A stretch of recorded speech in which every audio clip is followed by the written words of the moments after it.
பர்திமேயு சுவிசேஷ ஊழியங்கள் வழங்கும் நற்செய்தி நேரம்.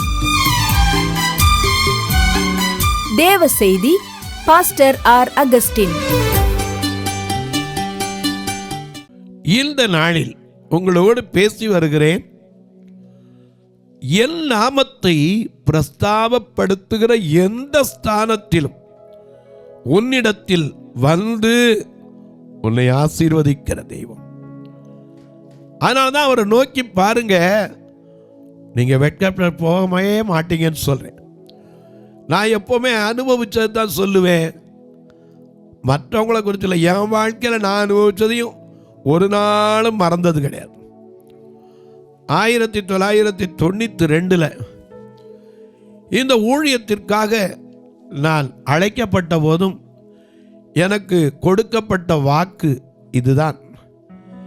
ஏன்னா நானும் கண்ணு தெரியாமல் 2 வயசுலேருந்து அம்மை நோயினால் முழுசாக பார்வை இழந்தேன். பிறந்தது பிராமின் கம்யூனிட்டியில். எங்கள் அப்பா பேர் ராமசாமி ஐயர், எங்கள் அம்மா பேர் விசாலாட்சி அம்மையார், காசி விசாலாட்சிம்பாங்களே, அந்த பேரை வச்சுருந்தாங்க நினைவா. ஆனால் பேருக்கெல்லாம் குறைச்சல்ல. தமிழ்நாட்டில் ஒரு பழமொழி சொல்லுவான், பேரு பெத்த பேரு தாக நீல் லேதுன்னா. தெலுங்கில் பேர் பெருசாக இருக்கு, ஆனால் குடிக்கிற கூட என்ன செய்ய மாட்டான், ஒரு சொட்டு தண்ணி தர மாட்டாங்கிற மாதிரி. அன்னைக்கு 2 வயசில் என் பார்வை இழந்த போது எல்லாராலும் புறக்கணிக்கப்பட்டேன், தள்ளப்பட்டேன், கைவிடப்பட்டேன். கொண்டு வந்து ஏதோ ஒரு பார்வையற்றோர் பள்ளியை கேள்விப்பட்டு ஒருவர் சொன்னதை கேட்டு கொண்டாந்து விட்டுட்டு போனதுக்கப்புறம் எவனையும் என்னை திரும்பி பார்க்கல. இன்னைக்கு வரைக்கும் அவர் என்னை நடத்தி வருகிறார். இன்று வரைக்கும் அவர் கைவிடலை. அதுக்கு காரணம் என்ன தெரியுமா? ஆண்டவரை தேடுறதுதான். சிலர் தேடினாங்க, சிலர் தேடினது வேதத்தில் பார்க்கிறோம். என் நாமத்தை பிரஸ்தாபப்படுத்துகிற எந்த ஸ்தானத்திலும் வந்து உன்னை ஆசீர்வதிப்பாரே. நாம ஆண்டவரை முதல்ல தேடணும். தேடுனா அவர் தென்படுவார். சிலர் இந்த வேதத்தில் பார்க்கிறோம், உன்னத பாட்டில் பார்க்கிறோம், 3ஆம் அதிகாரத்திலே 1ஆம் வசனத்திலிருந்து பார்க்கும்போது, ராக்காலத்திலே தன்னுடைய படுக்கையிலே ஆத்ம நேசரை தேடினாள் ஒரு சூலமத்தி. இன்னைக்கு யோபு தேடினார். 23:3-4 நான் அவரை எங்கே கண்டு சந்திக்கலாம் என்பதை அறிந்தால் நலமாயிருக்கும். என் காரியத்தை எல்லாம் அவருக்கு முன்பாக வரிசையாய் வைப்பேன். இன்னைக்கு ஆண்டவரை சந்திக்கிறதுக்காக எத்தனையோ பேர் அலைந்து தெரியும். அந்த காலத்தில் நடராஜ முதலியார் இருந்தார். அவர் ஆண்டவரை சந்திக்கிறதுக்கு ஒரு பாட்டை எழுதினார். எல்லாரும் உங்கள் வேதமத்தை திரும்ப தயவு செய்து யாத்திராமம் 20-24 வசனத்தை கையில் எடுத்துக்கோங்க. அப்படி எல்லாரும் எடுக்கிற வரைக்கும் இயேசுவை நாம் இங்கு காணலாம், அவர் பேசுவதை எங்கு கேட்கலாம். இயேசுவை நாம் இங்கு காணலாம், இயேசுவை நாம் இங்கு காணலாம், அவர் பேசுவதை எங்கு கேட்கலாம். இயேசுவை நாம் இங்கு காணலாம். பலி படர்ந்த மலையின் மேலே பார்க்க முடியுமா? களி நிறைந்த சோலையில் நடுவே காண முடியுமா? இயேசுவை நாம் இங்கு காணலாம், அவர் பேசுவதை இங்கு கேட்கலாம். இயேசுவை நாம் இங்கு காணலாம்.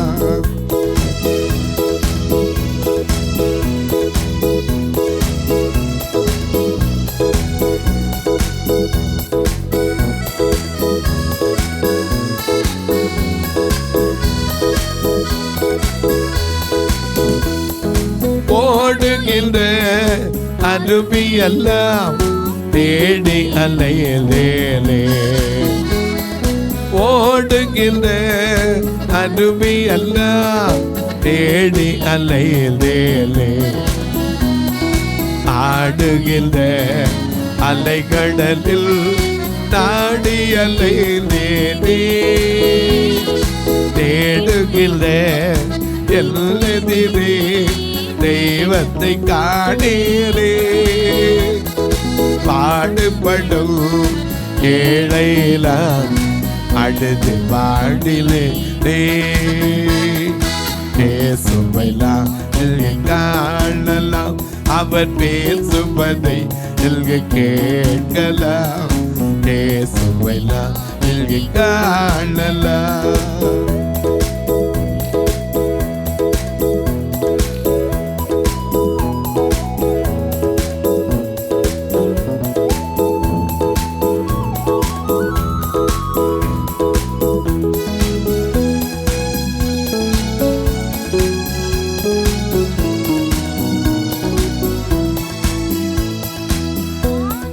பாதமதில் பவனி வரும் கார்முகில் கோட்டங்களே.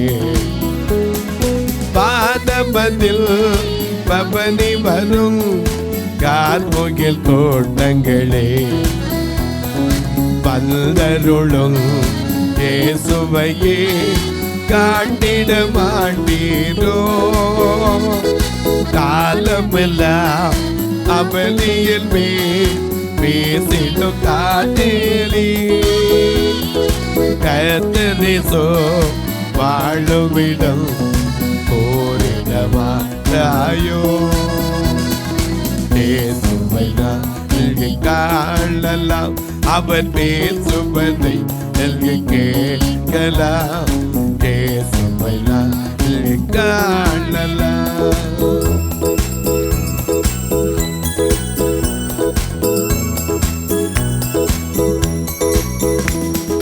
கண்ணிரண்டும் புலலாக நெல்ஜம் அல்லலாக. கண்ணிரண்டும் புலலாக நெல்ஜம் அல்லலாக. பள்ளிட்டு விழுந்தேன திருமறை முன்பாக. பிள்ளனசே அல்குடலே கல்விழி பாயல்த. கல்விழித்தே நெல் முல்லே கத்ததே சொல்லில்த. பேசுவைலாம் காணலாம், அவர் பேசுவதை கேட்கலாம். பேசுவைலாம் காணலாம். எல்லாம் எடுத்திருப்பீங்க. நான் என் நாமத்தை பிரஸ்தாபப்படுத்துகிற எந்த ஸ்தானத்திலும் உன்னிடத்தில் வந்து. இதுதாங்க கேரண்டி. இன்னைக்கு தெய்வத்தை தேடி எங்கெங்க மனுஷன் என்னென்னமோ செஞ்சு ஓடுறான், பார்க்கறதுக்கு எவ்வளவோ செலவழிச்சு ஓடுறான். ஆனால் நீ எங்கேயும் ஓட வேண்டாம், எங்கேயும் போய் தேட வேண்டாம். நீ இருக்கிற இடத்துல, எந்த இடத்துல இருக்கிறியோ இயேசுவேன்னு கூப்பிட்டா போதும், அவர் பதில் கொடுப்பார். ஏன்னா நமக்கு சொல்லியிருக்கார். எரேமியா 33:3 என்ன சொல்லியிருக்கார்? என்னை நோக்கி கூப்பிடு, நான் உனக்கு உத்தரவு கொடுத்து. ஏன்னா அவர் யாரு? பதில் கொடுக்கிற தெய்வம். ஏன்னா நமக்கு காது இருக்கு. இன்னைக்கு அநேக நேரம் ஆண்டவருடைய சத்தத்துக்கு பதில் கொடுக்க மாட்டேனோம். ஆனால் நாம கூட அவர் பதில் கொடுப்பார். பதில் கொடுக்கிறதோடு விட்டுறவர் அல்ல, ஆசீர்வதிக்கிற தெய்வம். நான் அனுபவிச்சதான் உங்களுக்கு சொல்கிறேன். 2 வயசில் கண்ணு போய் எல்லாம் கொண்டாந்து விட்டுட்டு போனான். 1967. இன்னைக்கு 2026. இத்தனை வருஷ காலம் என்னை யாரும் சொந்தக்காரன் நீங்கள் நம்பினாலும் என் பிள்ளை கூட என்னை விசாரிச்சு கிடையாது. ஆனால் கர்த்தர் இன்றைக்கும் நடத்துகிறார். அதுக்கு ஒரே காரணம் என்ன? அவருடைய நாமத்தை பிரஸ்தாபப்படுத்துகிற ஒரே ஒரு காரியம்தான். நான் இந்த பார்வையற்ற மக்களுக்கு ஊழியத்துக்கு வரும்போது என்கிட்ட எதுவுமே கிடையாது. நீங்கள் நம்புறீங்களோ இல்லையோ, நம்பினாலும் தெரியும், ஆண்டவர் அறிவார். எல்லாருக்கும், எங்கள் மக்களுக்கு எல்லாருக்கும் தெரியும். ஏன்னா நானே ஒரு நேரம் சாப்பாடுக்கு என்ன செய்வோம் தெரியாமல் இருந்த நாட்கள் உண்டு. நீங்கள் நம்புறீங்களோ இல்லை, ஒரு வீட்டில் என்ன செய்ய, நான் சின்ன பிள்ளையாக இருக்கும்போது பள்ளிக்கூடத்தில் படிச்சுக்கிட்டு இருப்பேன். அப்போது பரமக்குடியில் நான் இருந்தேன். அங்கே இருக்கும்போது ஒரு அம்மையார், லட்சுமின்னு ஒரு அம்மையார் இருந்தாங்க. அவங்க ஒரு விதவை தாய், இட்லி கடை வச்சுருப்பாங்க. அந்த இட்லி கடையில் போய் இப்படியே கல், அந்த காலத்தில் கிரைண்டர் கிடையாது, இப்படி கல்லை வச்சு சுற்றிக்கிட்டே இருப்பேன். அதுக்கு 4 இட்லி கொடுப்பாங்க. அப்படி இருந்த நான் இன்றைக்கி எப்படிங்க 2 ஆலயத்தை உருவாக்குவதற்கு என்ன பலம் என்கிட்ட இருந்துச்சு? ஒன்றும் கிடையாது. என்னையவே நடத்துறதுக்கு பலம் இல்லை. பலனற்ற பாத்திரத்தை பலப்படுத்துகிற கிறிஸ்துங்க அவர். அவருடைய நாமத்தை நீங்கள் தேடி பார்த்தா நீங்கள் இருக்கிற இடத்துல வந்து ஆசீர்வதிப்பார். ஏன்னா வேதத்தில் அநேக காரியத்தை பார்க்குறோம். நான் அனுபவபூர்வமாக உங்களுக்கு சொல்கிறேன். நான் 1992 பார்வையற்ற மக்களோடு மக்களாகத்தான் வாழ்ந்து கொண்டிருந்தேன். 1984 அவங்களோட தான் அங்கே இருக்கேன். மதுரையில் தான் இருக்கிறேன். நான் இருக்கிற கிராமத்தில் இந்த பார்வையற்ற மக்களை இயேசுவின் நாமத்தை சொல்லி தேடி வந்தவங்க ஏராளம் ஏராளம் ஏராளம். ஆனால் எப்போ வருவாங்க? கிறிஸ்மஸ் வந்தால் வருவாங்க, டிசம்பர் வந்தால் வருவாங்க. அதுக்கப்புறம் யாரும் தேட மாட்டாங்க. ஆனால் ஆண்டவர் எப்போதும் நம்ம கூடவே இருக்கிறார். எந்நாளும் கூட இருக்கிறார். எந்த நேரத்திலும் கூட இருக்கிறார். அவருடைய நாமத்தை மட்டும் சொல்லி பாருங்க, என்னென்ன அற்புதம் நடக்குங்கிறத நீங்களே அனுபவிக்கலாம். நாங்கள் இருக்கிற காலத்தில் தான் அப்படி ஒரு கணவன் மனைவி இருந்தாங்க. 2 பேரும் கண்ணு தெரியாது. கணவனுக்கு ஒரு நோய் வந்துச்சு, அவர் மரித்தார். மரித்த போது அந்த அம்மாவுக்கு கண்ணு தெரியாதனால செத்து போனது தெரியாது. ராத்திரி முழுக்க எழுப்பிக்கிட்டே இருக்காங்க, கொஞ்சம் எந்திரிச்சு சாப்பிட்டு படுங்க, கொஞ்சம் சாப்பிட்டு படுங்க. அவருக்கு தெரியாது, என்ன மறிச்சு போயிட்டார் எப்படி கேட்கும். காலை வரைக்கும் அந்த அம்மா உட்காந்துருக்காங்க. ஒரு பால்கார மணி அடிச்சுட்டு வந்தால் சொல்லியிருக்கான், ஏம்மா அவர் செத்து விரைச்சி கிடக்காருமா. அப்புறம் தான் இந்த பெண்ணுக்கு தெரியும். அன்னைக்கு அவள் கையில் காசில் அதை விட நான் போடுறதுக்கு ஒரு சட்டை இல்லாமல் இருந்தாலும் ஏன்ட்ட சொன்னான், பிரதர் எப்படியாவது என் புருஷனை அடக்க பண்ண நான் என்ன செய்ய போகிறேன்? கவலைப்படாதம்மா.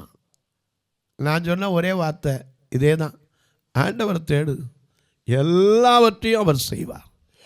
ஏன்னா அவர் யார்? யோபு 42:2 வாசிக்கிறோம், தேவரி சகலத்தையும் செய்ய வல்லவர், அவர் ஒருத்தர் தான் எல்லாவற்றையும் செய்வார். எதையும் அவரால் கூடாத காரியம் ஒன்றுமே கிடையாது. லூக்கா 18:27 படி மனிதனால் கூடாதது தேவனாலே கூடும். இதை சொல்லி ஆறுதல் படுத்திட்டு விட்டுட்டு போல. நான் இந்த ஆண்டவர் நாமத்தை சொல்கிறதுக்கு தேடி வந்த மக்களெல்லாம் நான் தேடி போனேன். எதுக்கு? இந்த பெண்ணோட புருஷனை அடக்கம் பண்ணுறதுக்கு. கொஞ்சம் ஏதாவது கொஞ்சம் உதவி செய்ய முடியுமா, ஏதாவது உதவி செய்ய முடியுமான்னு அப்படி போய் கேட்டதுண்டு. எல்லாரும் என்ன சொன்னாங்க தெரியுமா? எங்கள் கமிட்டியில் கேட்கணும், கமிட்டியில் தீர்மானம் போடணும், எல்லாரும் அப்புறம் ஒரு பேசி தான் வந்து செய்வோம், டிசம்பரில் தான் வருவோம். இவர் இறந்தது மே மாதம், டிசம்பர் வரைக்கும் நான் என்ன செய்ய? ஒரு கதவு திறக்கலை. அன்னைக்கு கடைசியில் என்ன செஞ்சோம்? கலாத்தியர் 4:18 படி நல் விஷயத்தில் வைராக்கியம் கொள்வது நல்லதுன்னார் பவுல். அப்படி போய் நாங்களே ஒரு 4 கண்ணுதிராங்களை சேர்ந்து இப்போ இருக்கிற இந்த சத்தியான கிராமத்தில் குழியை வெட்டினோம்.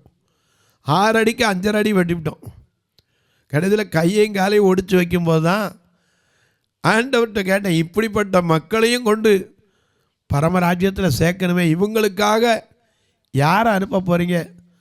ஒரு சத்தம் கேட்குது, ஒருத்தனையும் காணாமப்பா, சுவரை அடைக்க ஒருவனை தேடினேன், ஒருவனையும் காணேன். ஆண்டவருடைய அங்கலாய்ப்பு எனக்கு தெரியும். ஆனால் ஏன்னா நான் பைபிள் காலேஜ் படிச்சுட்டு வந்து கிட்டத்தட்ட சும்மா இருந்து அடுத்து டிகிரி படிச்சுக்கிட்டு இருந்த காலம். ஆண்டவர் சொன்னார், இன்னும் போய் படிச்சுக்கிட்டு இருக்கியே இந்த மக்களுக்காக, ஏன் நீ போகக்கூடாது?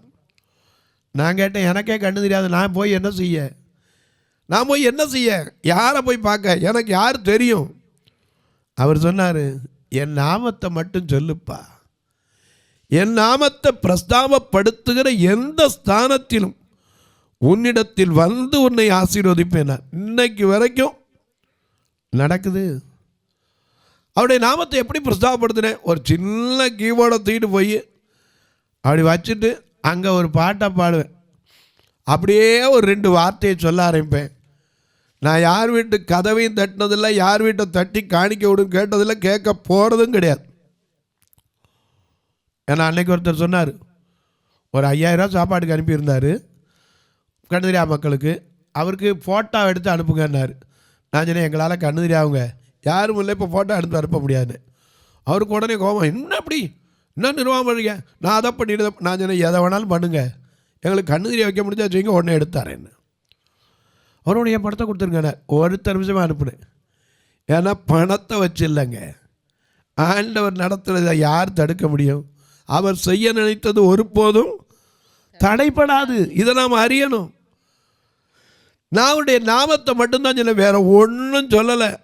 போய் எல்லா இடத்துலையும் நின்று இயேசுவின் நாமம் எல்லாவற்றுக்கும் மேலான நாமம், அது பாவத்தை போக்கும், பயத்தை நீக்கும், தம்மை தேடுகிற பக்தர்களுக்கு பரம சந்தோஷத்தை கொடுக்கும். அது ஏற்றும் இன்றும் என்றும் மாறாத நாமம், நம்பின ஒருத்தரை கூட கைவிடாத நாமம். இன்னைக்கு வரைக்கும் அவர் கைவிடலை, வந்து ஆசீர்வதிக்கிறார். ஒரு கல்யாணத்தை அப்படி தான் பார்வையற்றவங்களுக்கு வச்சுருந்தோம். ஆண்டவர் வந்து ஆசீர்வதிக்கிற தெய்வங்கிறதுக்கு உங்களுக்கு சொல்கிறேன். ஒரு சமயத்தில் ஒரு கல்யாணம் வச்சுருந்தோம். ஒரு 22 23 கல்யாணங்கள் பண்ணிப்போம். வருஷத்தில் எப்படி 2 வருஷம் 3 வருஷத்துக்கு ஒருக்கா கல்யாணம். இப்போ என்னைக்கு செல்ஃபோன் ரொம்ப எல்லார் கையிலையும் மாட்டிச்சோ அப்போ இருந்து அவங்களே சேர்ந்துக்கிறாங்க. இப்போ நம்ம அது ஒன்றும் சொல்கிறதுக்கு இல்லை, ஆண்டவர் தான் நடத்தட்டும். ஆனால் ஆண்டவருக்காக காத்திருந்து ஞானஸ்நானம் எடுத்து பொறுப்போட ஒரு சபையில் வச்சு செய்யணும்னு ஆசைப்படுறவங்களுக்கு செஞ்சு வைக்கிறது உண்டு. 2 கண்ணும் தெரியாதவங்களையும் வாழ வைக்கணும்னு ஆசைப்பட்டது உண்டு. ஒரு சமயத்தில் ஒரு கல்யாணம் பண்ணுறதுக்கு எல்லாம், ஏன்னா எப்படின்னா ஒரு வீட்டிலேருந்து ஒரு பானை, ஒரு வீட்டிலேருந்து ஒரு டம்ளர், ஒரு வீட்டிலேருந்து ஒரு தட்டு, ஒரு வீட்டிலேருந்து பொண்ணுக்கு ட்ரெஸ்ஸு, ஒரு வீட்டிலேருந்து பையனுக்கு ட்ரெஸ்ஸு, இப்படி எல்லாம் ரெடி ஆயிடுச்சு. எனக்கு ஒரே பாரம், கல்யாணத்துக்கு 4 நாள் இருக்குது. என்ன செய்கிறது? முக்கியமானது கல்யாணத்துக்கு என்ன வேணும்? திருமாங்கல்யம்.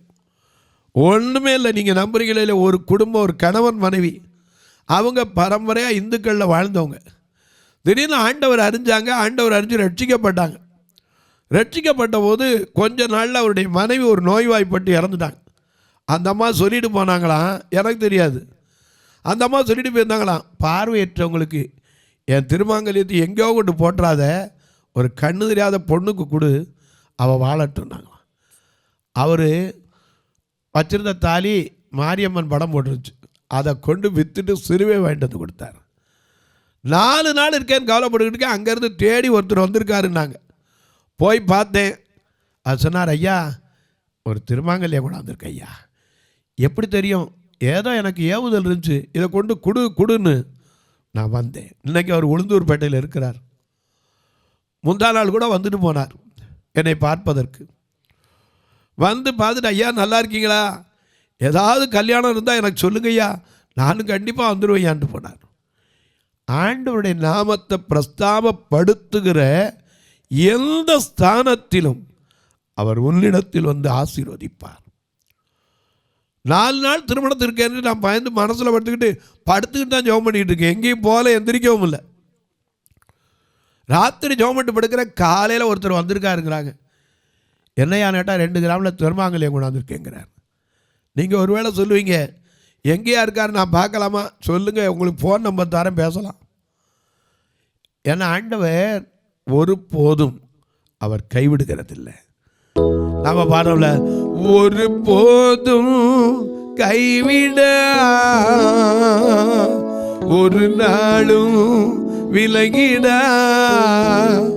ஒரு தாய் தேற்று வந்து போல் எல்லேசு தேற்றுவார்.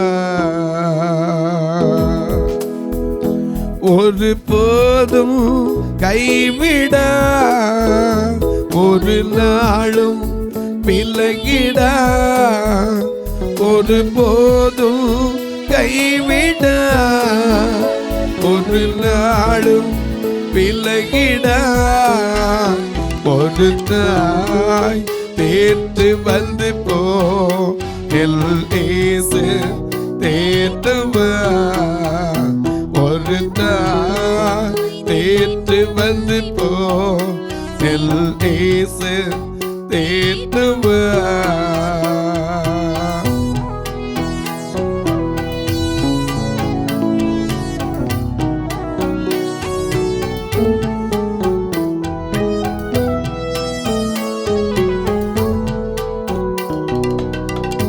மார்போடு அழைப்பனே, பல கவலை தீர்ப்பாரே. மார்போடு அழைப்பாரே, பல கவலை தீர்ப்பாரே. பொருந்தாய் தேர்த்து வந்து போ, நெல் தேசம் தேர்த்துவா. பொருந்தாய் தேர்த்து வந்து போ, நெல் தேசம் தேர்த்துவா.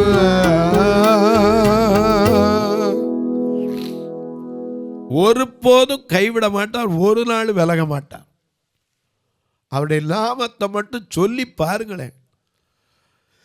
அந்த காலத்தில் சொல்லுவாங்க, ஐயா சொல்லிட்டே இருந்தா நிச்சயமா இன்னும் கொஞ்சம் எதையோ சொன்னா நம்புறான். அன்னைக்கு அதை சொன்னா நடக்கும், இதை நடக்கும். ஆண்டவர் அதெல்லாம் சொல்லலை, என் நாமத்தை மட்டும் சொல்லுப்பா.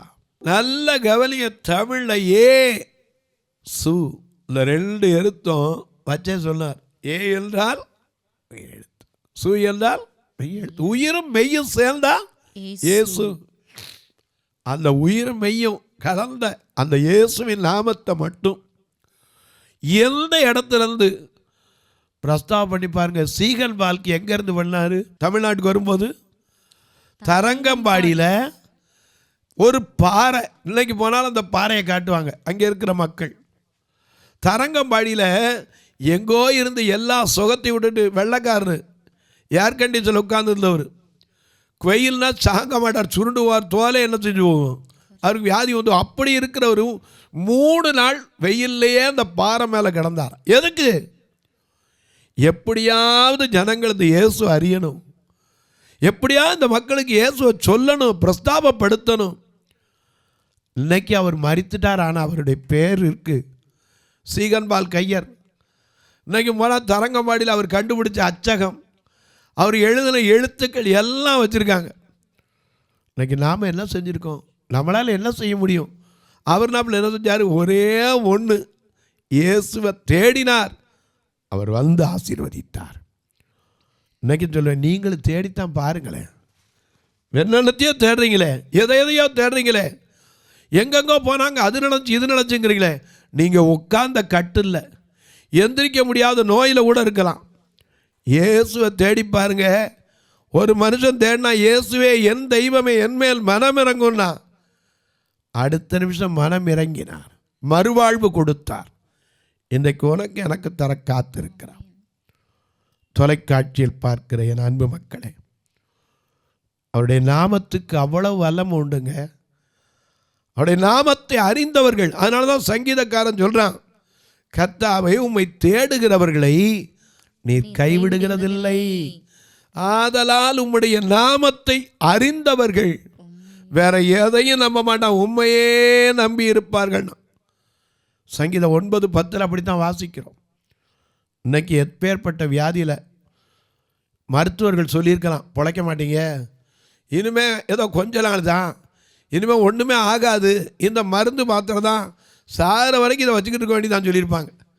ஆனால் ஆண்டவரை கூப்பிட்டு பாருங்க, மரிக்க போகிற எசேக்கியாவுக்கு மறுபடி வாழ்வு கொடுத்தவர், மரித்து தூக்கிட்டு வந்த 400 விதவையினுடைய வாலிப மகனை பிழைக்கச் செய்தவர், 4 நாள் நாரிப்போன லாசருவை நடக்கச் செய்தவர், உங்களுக்கு ஒரு அற்புதம் செய்வார். நானும் உங்களுக்கு ஜெபிக்க போகிறேன். அதுக்கு முன்னாடி சில காரியத்தை சொல்லுவேன். தொலைக்காட்சியில் பார்க்குற நீங்கள் ஒரு வார்த்தை இதுக்காக ஜெபம் பண்ணுறீங்களா? ஏன்னா ஒவ்வொரு நாளும் இந்த நிகழ்ச்சி வரணும், அதற்கான தேவைகள் சந்திக்கப்படணும். என்கிட்ட 2 ஆலயம் உண்டு, மதுரையிலையும் திருநெல்வேலியும். ஞாயிற்றுக்கிழமை வந்தால் மற்றவங்கெல்லாம் காணிக்க எண்ணியிருப்பாங்க, நான் ஜனங்களை எண்ணுவேன். எதுக்கு தெரியுமா? இவங்களை சாப்பிடாமல் அனுப்பிடக்கூடாதே, இவங்களை கொண்டு வந்த இடத்துல திருப்பி கொண்டு விடணுமே. ஒவ்வொரு ஞாயிற்றுக்கிழமையும் யோசிச்சிருப்பேன், இந்த ஞாயிறு எப்படி நடக்க போகுது, அடுத்த ஞாயிறு எப்படி நடக்க போகுது. ஒவ்வொரு நாளையும் கர்த்தர் நடத்தி வருகிறார். 1 வருஷம் இல்லைங்க, 2 வருஷங்கள் இல்லைங்க, 92லேருந்து இன்னைக்கு வரைக்கும் பாருங்க, 34 வருஷத்தை தடப்போகுது. ஆண்டவர் அற்புதமாக தான் நடத்தி வருகிறார். நீங்களும் கர்த்தர் ஏவினால் இந்த ஊழியத்தாங்களாம் கட்டாயமில்லை, விசனமாய் அல்ல. ஏன்னா 2 கொரிந்தியர் 9:7 உற்சாகமாய் கொடுக்கிறவரிடத்தில் தேவன் பிரியமாய் இருக்கிறார் எழுதப்பட்டிருக்கிறது. சங்கீதம் 112:9 வாரி இறைத்தான் ஏழைகளுக்கு கொடுத்தான், அவன் நீதி என்றைக்கு நிற்கும் என்று எழுதப்பட்டிருக்கிறது. நீதிமொழிகள் 11:24 உதார குணமுள்ள ஆத்துமா செழிக்கும் என்று எழுதப்பட்டிருக்கிறது. ஆதியாகமம் 4:7 நன்மை செய்தால் மேன்மை இல்லையோ என்று எழுதப்பட்டிருக்கிறது. கர்த்தர் ஏவினா நீங்களும் சொல்கிறோம். எப்படி பிறந்த நாங்கள் உதவி பண்ணுறது? இதில் 2 ஃபோன் நம்பர் வருது பாருங்கள். இது வழியாக ஜிபே உண்டு, ஃபோன்பே உண்டு. கணக்கு வைக்கிறதுக்கு எங்களுக்கு வழி உண்டு, என்கிட்ட கேளுங்க. தபால் வழியாக தொடர்பு உள்ளவங்களுக்கு சொல்லுவேன். போஸ்ட் பேங்க் அக்கௌண்ட் நம்பர் உண்டு, 36 35 38 89 63. இதில் போய் நீங்கள் ஃபார்ம் ஃபில்அப் பண்ணி கொடுத்தா மணி ஆர்டர் கமிஷன் கூட கட்ட வேண்டாம். உங்கள் ஜபக்காரி எது இருந்தாலும் காலை 10 5 மணிக்குள்ளே தாராளமாக சொல்லலாம். இப்போ உங்களுக்கு ஜெபிக்க போகிறேன். நல்ல பிதாவே, நன்றியோடு துதிக்கிறோம் சுவாமி. உம்முடைய நாமத்தை தேடுகிற யாவருக்கும் அருகில் இருக்கும் தெய்வமே, கூப்பிடும் யாவருக்கும் பதில் கொடுக்கிற தெய்வமே, குறைவுகளெல்லாம் நிறைவாக்குகிறவரே, ஆபத்து நாளில் மட்டுமல்ல, என் நாமத்தை எந்த இடத்திலிருந்து எந்த ஸ்தானத்திலிருந்து பிரசங்கித்தாலும் பிரஸ்தாபப்படுத்தினாலும் தேடினாலும் அங்கே இருப்பேன் என்று சொன்னீரே. அந்த வார்த்தையின்படி யார் யார் எந்தெந்த சூழ்நிலையிலே தங்கள் வீடுகளுக்குள்ளிருந்து வேதனையோடு, கண்ணீரோடு, வியாதியின் கொடுமையோடு, பலவிதமான சமாதான குறைச்சலோடு, பொருளாதார நெருக்கத்தோடு, கடன் பாரத்தோடு, ஒரு சுகர் பிரஷரில் பல நாட்களாய் வேதனைப்பட்டு, ஐயோ என் கைகால் கூட செயல்படலையேன் படுத்த படுக்கையிலிருந்து உம்மை நோக்கி கூப்பிடுகிற ஒவ்வொருவருக்கும் உதவி செய்கிற தெய்வம் என்பதை ஒரு விசை உறுதிப்படுத்தும். பிறந்த நாள், திருமண நாளை நினைவு கூறுகிற மக்களுக்காய் ஜெபிக்கிறேன். தங்களுக்கென்பான இழந்து தவிக்கிற ஆறுதலற்ற மக்களுக்காய் ஜெபிக்கிறேன். திருமணமாகாத பிள்ளைகளுக்காய் ஜெபிக்கிறேன். படித்து வேலை இல்லாமல் இருக்கிற என்பு ஜனங்களுக்காய் ஜெபிக்கிறேன். கடன் பாரத்தினாலே கூனி குறுகி வீட்டுக்குள்ளே முடங்கி கிடக்கிற மக்களுக்காய் ஜெபிக்கிறேன். ஒவ்வொருவருடைய கண்ணீர் கவலை மாறட்டும். இயேசுவின் நாமத்தில் ஜெபிக்கிறேன் நல்ல பிதாவே, ஆமென், ஆமென். சபை ஆராதனை ஞாயிறு காலை 10 மணி முதல் 12 மணி வரை. இடம் பர்திமேயு சுவிசேஷ ஆலயம், அன்னை சத்யா நகர், இளமனூர் அஞ்சல், சக்கிமங்கலம் வழி, மதுரை மாவட்டம். பின்கோட் 625201 மற்றும் பர்திமேயு சுவிசேஷ ஜெப வீடு, flat number 107, Eden garden, Muthur, Tirunelveli. Pin code 627011. சிறப்பு உபவாச கூட்டம் ஒவ்வொரு மாதமும் 2வது சனிக்கிழமை காலை 10 மணி முதல் 1 மணி வரை நாகர்கோவில் YMCA ஹாலில் வைத்து நடைபெறுகிறது. மற்றும் ஒவ்வொரு மாதமும் 4வது சனிக்கிழமை காலை 10 மணி முதல் 1 மணி வரை திருநெல்வேலி புதிய பேருந்து நிலையம் அருகில் உள்ள கிரேஸ் ஹாலில் வைத்து நடைபெறுகிறது. எங்கள் எல்லா ஆராதனைகளிலும் கலந்து கொண்டு தேவனை மகிமைப்படுத்த அன்பாய் அழைக்கிறோம். உங்கள் உதாரத்துவமான காணிக்கைகளினால் இவ்வூழியத்தை தாங்க விரும்பினால் R. Augustine, account number 5021364331, IFSC code IDIB 000B066, Indian bank, BP Kulam, Madurai. GPay number 98421819117, BGM ministries மற்றும் 9442559772, பிளைண்ட் மினிஸ்ட்ரீஸ் அகஸ்டின். உங்கள் தொடர்புக்கு பாஸ்டர் R. அகஸ்டின், பர்திமேயு சுவிசேஷ ஊழியங்கள், நாகமலை, புதுக்கோட்டை, மதுரை 625019. தொலைபேசி எண்கள் 9842181917 மற்றும் 9442559772. கர்த்தர் தாமே உங்களை ஆசீர்வதிப்பாராக.